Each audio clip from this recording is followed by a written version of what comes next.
ఈ శరీరము మాతృగర్భంలో ఏర్పాటు చేయబడింది. దాంట్లోకి ఏమి పెట్టబడ్డది, ఇన్సర్ట్ చేయబడ్డది? ఊపిరి, తన ప్రాణము, తన ఊపిరి.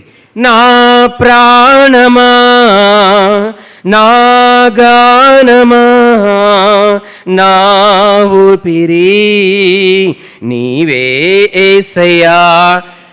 శరీరము అలా తయారు చేసి మాతృగర్భంలో 9 నెలలు తన ఊపిరిని, ప్రాణాన్ని ఊదాడు. అదే ఆత్మ. ఆ ఆత్మకి వాసస్థలము దేవాది దేవుడు పరమాత్మ. అనాది కాలం నుండి మన ఆత్మలన్నీ ఆ పరమాత్మలో ఉన్నాయి. అంటే మనం ఎక్కడి నుంచి వచ్చాము? మట్టి నుండి వచ్చిన శరీరం మట్టికి వెళ్ళిపోతుంది. స్వామి నీవిచ్చిన ఆత్మ తిరిగి అది మనం కూడా ఆయన చెంతకు తిరిగి వెళ్ళాలి. అంటే అనాది కాలం నుండి మన ఆత్మలు ఆయనలో ఉన్నాయి. జగత్తుకు పునాదులు వేయబడక ముందే మన ఆత్మలు ఆయనలో ఉన్నాయి.